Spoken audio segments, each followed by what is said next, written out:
अस्सलाम यार। तो हमने लास्ट टाइम जो हमने पढ़ा था, ये सब पढ़ा था हमने। थ्री लॉस पढ़ ली थे और फोर्सेस की कुछ टाइप्स पढ़ी थी। तो अब शुरू करते हैं मोस्ट इम्पॉर्टेंट टाइप से, जो है वो है फ्रिक्शन। ठीक है।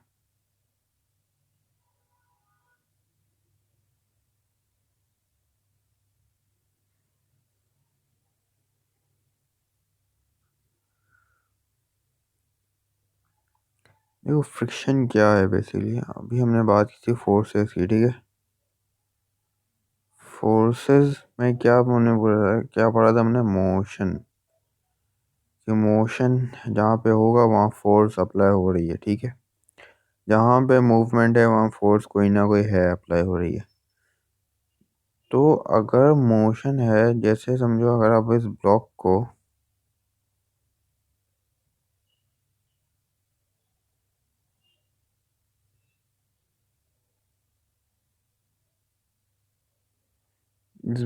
को अगर आप इस तरह पुल कर रहे हो कुछ फोर्स से, 20 न्यूटन फोर्स से, तो जब आप इसको पुल कर रहे हो अपनी तरफ, ये रोप से आप पुल कर रहे हो इसको इस तरह, ठीक है, बॉक्स को। तो आप जब पुल कर रहे हो तो एक और अगेंस्ट फोर्स लगती है, क्योंकि न्यूटन का जो थर्ड लॉ है वो कहता है every action has an equal but opposite reaction. तो मतलब अगर आपने एक्शन किया है तो उसका रिएक्शन भी आना ही आना है। तो रिएक्शन क्या होगा? इसका रिएक्शन ये होगा, एक और फोर्स अब लगेगी, फ्रिक्शन। इसको कहते हैं फ्रिक्शन। अब ये ऑपोजिट डायरेक्शन में लगेगी। ठीक है। अब इसकी सबसे अच्छी एग्जांपल ले लो। सबसे अच्छी एग्जांपल जो होती है रेजर। ठीक है। ये हो गया इरेजर। ठीक। इरेजर सबने यूज़ किया ही होगा। तो इरेजर जब हम पीस ऑफ पेपर जब हम रब करते हैं तो क्या होता है? वो रब यूँ होता है तो एक फ्रिक्शनल फोर्स जनरेट होती है इरेजर के बीच में और पेपर के बीच में, जिसकी वजह से जो भी पेपर के ऊपर लिखा हुआ होता है वो मिट जाता है। क्योंकि हम रब करते हैं इरेजर को पेपर पे। ठीक है। रब कर रहे हैं इरेजर को पेपर पे। ठीक है। जिसकी वजह से एक फ्रिक्शनल फोर्स जनरेट होती है और वो मिट जाता है सब कुछ जो लिखा हुआ होता है। तो फ्रिक्शनल फोर्स सिंपल वर्ड्स में अगर मैं बताऊं तो है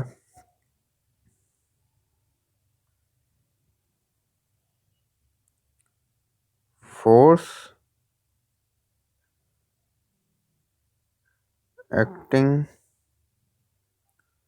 against the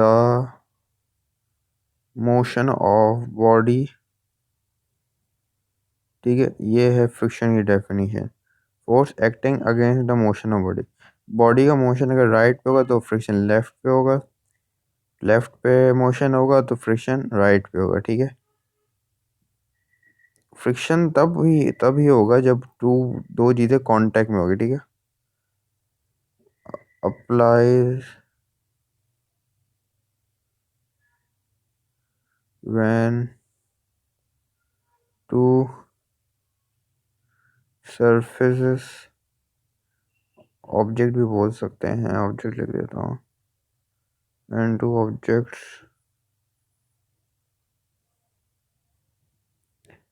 are in contact with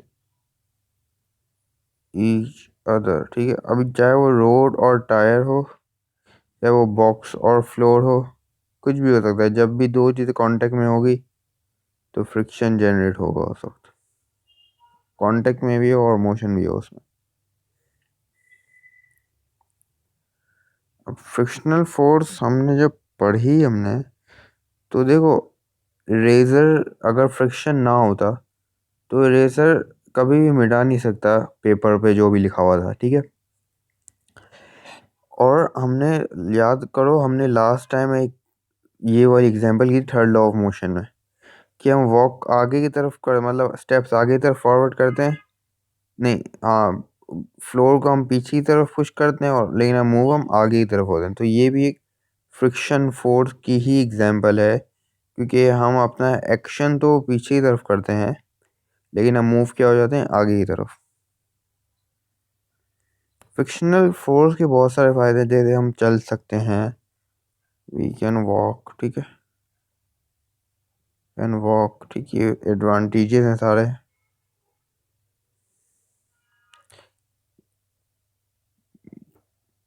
helps us to erase, ठीक है।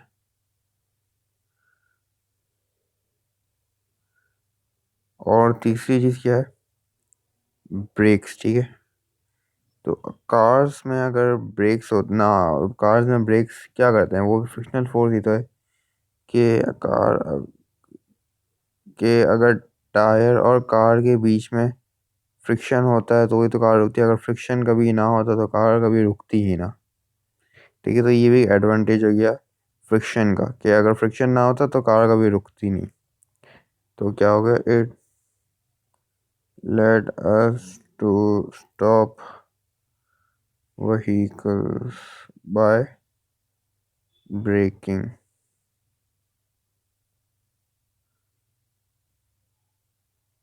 और भी बहुत से हो सकते हैं, लेकिन अभी तीन काफ़ी हैं।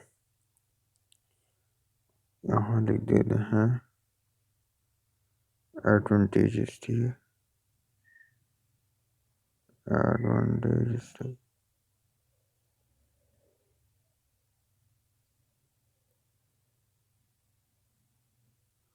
अब आ जाते हैं डिसएडवांटेजेस पे। पहला जो डिसएडवांटेज होगा, जब टायर हमें क्यों चेंज करने पड़ते हैं, टायर इसलिए चेंज करने पड़ते हैं क्योंकि टायर में वेयर एंड टायर हो जाता है।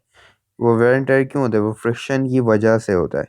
तो अगर फ्रिक्शन ना होता तो ये भी एक नुकसान होता है, कि फ्रिक्शन की वजह से टायर ख़राब हो जाते हैं, टायर घिस जाते हैं, इसको हम बोलते हैं। तो क्या हो गया, वेयर एंड टायर हो जाता है, ठीक है। अब वो किसी भी चीज़ में हो जाता है, वो खाली टायर में नहीं, वेयर एंड टायर किसी भी चीज़ में हो जाता है। दूसरी चीज़ क्या हो गई, कि अक्सर देखा होगा, मैं टायर की एग्जांपल इसलिए दे रहा हूँ क्योंकि नॉर्मल डेज में यही, इसी की ज़्यादा फ्रिक्शनल फोर्स की एग्जांपल यही बेस्ट होती है। तो देखो, अक्सर देखा होगा टायर बर्स्ट हो जाते हैं। तो टायर बर्स्ट इसलिए होते हैं, जैसे अगर हाई स्पीड पे टायर बर्स्ट इसलिए होता है क्योंकि उस टायर में हाई स्पीड पे जितनी स्पीड ज़्यादा होगी उतना फ्रिक्शन ज़्यादा होगा। ऐसी बात है, अप्लाइड फोर्स जितनी ज़्यादा रखोगे तो अपोजिट फोर्स जितनी ज़्यादा उतनी ही बढ़ती जाएगी। तो फिर उस टायर में फ्रिक्शन भी बढ़ता जाता है। फ्रिक्शन की वजह से क्या होता है, हीट जनरेट हो जाती है। अब हर किसी को पता है फ्रिक्शन से हीट जनरेट होती है। अगर किसी को नहीं भी पता तो इरेज करो पेपर को और इरेजर को हाथ लगाना, तो इरेजर गर्म हो चुका होगा। खाली इरेजर इतनी कम फोर्स से गर्म हो जाता है। तो सोचो, टायर तो इतनी ज़्यादा हाई स्पीड से घूम रहा होता तो वो कितना गर्म हो जाता होगा।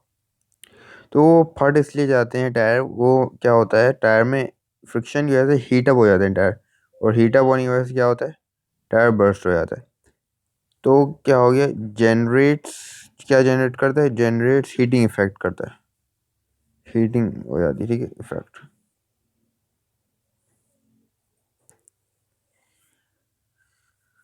अब अगर फ्रिक्शन ना होता तो हमारी हर चीज़ में एफिशिएंसी बहुत बढ़ जाती, ठीक है। एफिशिएंसी पावर में पढ़ते हैं, एफिशिएंसी समझ लो कि हम जो आउटपुट चाहते हैं वो नहीं मिल पाता है। जैसे अगर तुम, अभी बता दो, एफिशिएंसी डिक्रीज हो जाती है, बता दो एफिशिएंसी क्या है। अगर एक एक वो हो रहा है, हम एनर्जी प्रोड्यूस कर रहे हैं और हमने इनपुट एनर्जी की है, इनपुट एनर्जी, हमने इनपुट की है एनर्जी, कितनी की है, सॉरी, इनपुट की है हमने 100 जूल्स एनर्जी, ठीक है। आउटपुट में हमें मिली एनर्जी, कितनी मिली, 120 जूल, नहीं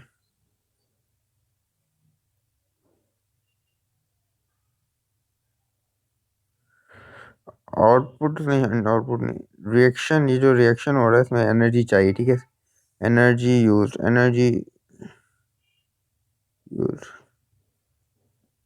80 जूल। और ये सिंपल एग्जांपल मैंने बनाई है। देखो इनपुट हमने की थी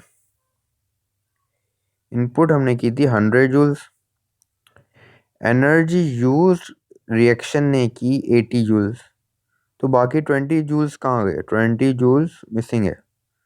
तो 20 जूल्स मिसिंग इसलिए हैं क्योंकि वो फ्रिक्शन में चले गए, वो जितना भी फ्रिक्शन मशीन ने किया, जनरेट किया, वो फ्रिक्शनल फोर्स में चले गए। तो ये हमारा लॉस हो गया ना, ऐसे बात, हमने 100 जूल इनपुट किया और हमें प्रोडक्ट मतलब काम हमारा खाली 80 जूल्स का हुआ, तो 20 जूल्स तो हमारे लॉस्ट हो गए ना, ठीक है। 20 जूल्स हमारे लॉस्ट हो गए। तो यही है फ्रिक्शन का डिसएडवांटेज, कि हमें हमारी जो एफिशिएंसी होती है वो डिक्रीज हो जाती है, मतलब जितना हम आउटपुट चाहते हैं उतना मिल नहीं पाता फ्रिक्शन फ्रिक्शन की वजह से, ठीक है। तो एडवांटेजेस और डिसएडवांटेजेस पढ़ लिए। अब आते हैं कि फ्रिक्शन को रिड्यूस कैसे किया जाए, फ्रिक्शन को रिड्यूस कैसे किया जाए,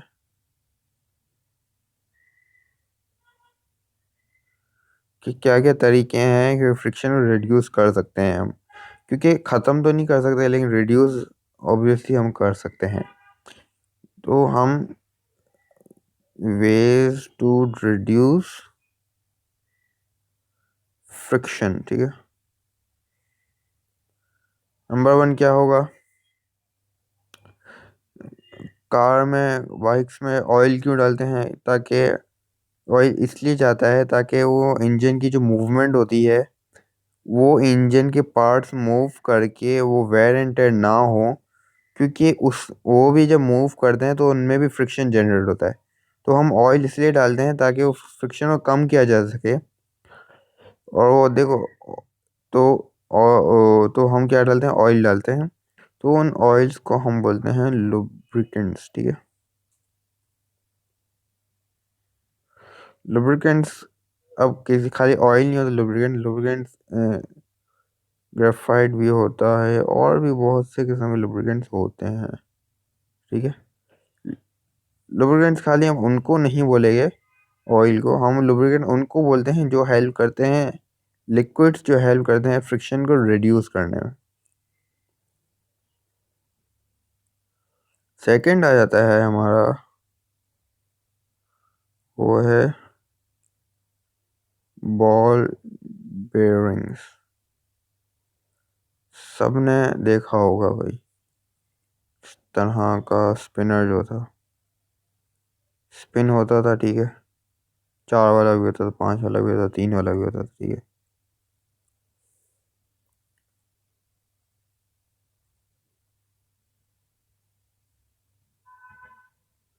इस तरह का होता था। तो इसमें आपने देखा होगा, अगर मैं इसको थोड़ा, अगर बीच में जहाँ से वो स्पिन हो रहा होता था वो यहाँ पे इस तरह का होता था, ठीक है। और उसके अंदर एक और जो होता था,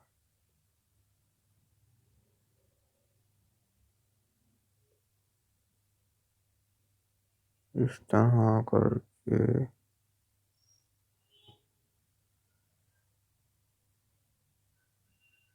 हाँ, इस तरह करके होता था, सिल्वर कलर का। और भाई इसके अंदर क्या होते थे, यहाँ पे कॉर्नर्स में बॉल्स होते थे, ठीक है, बहुत सारे।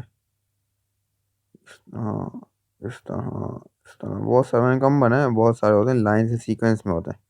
तो ये बॉल्स क्या करते हैं, जैसे जैसे स्पिनर रोटेट होता है तो ये बॉल्स गोल गोल घूमते हैं, ठीक है। सर्कुलर मोशन में गोल गोल घूमना शुरू हो जाते हैं।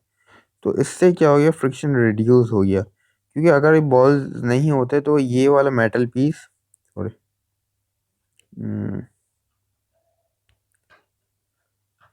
ये वाला मेटल पीस और ये वाला मेटल पीस आपस में कोलाइड होते हैं, और कोलाइड होने की वजह से बहुत ज़्यादा फ्रिक्शन हो जाता है, तो मतलब मुश्किल होती ना स्पिनर। जैसे अगर हम क्या स्पिनर क्या होता था, अगर हम थोड़ी सी फोर्स अप्लाई करते थे तो घूमता रहता था 4-5 राउंड, लेग 4-5 राउंड कंप्लीट करके रुकता था। ये सब हो रहा होता बॉल बेरिंग्स की वजह से, क्योंकि फ्रिक्शन बहुत रिड्यूस हो गई थी, बॉल बेरिंग की वजह से रिड्यूस हो जाती है। तो जिसकी वजह से क्या हुआ, रिड्यूस होने की वजह से फ्रिक्शन, स्पिनर लंबे टाइम तक घूमेगा। अगर बॉल बेरिंग ना हो, खाली मेटल टू मेटल हो, इस तरह चिपके हुए हो दोनों, एक दो रिंग्स आपस में चिपकी हुई हो, तो अगर बॉल के साथ वो 5 राउंड लेगा तो उसके साथ वो 1 राउंड लेगा, मुश्किल से 1 राउंड लेगा। ठीक, इतना फर्क है बॉल बेरिंग्स का, इतने फायदे हैं। ठीक है, आगे समझ। तो नेक्स्ट वीडियो में हम देखेंगे बहुत सी चीज़ें अब बाकी, क्योंकि फोर्सेस लंबा चैप्टर है, तो बस आज के लिए इतना ही। आज हमने कंप्लीट किया है फ्रिक्शन। ओके, थैंक यू, हाफिज़। और प्लीज़ प्लीज़ हर ये कर लें, ठीक है, सबको पता होगा ये क्या है।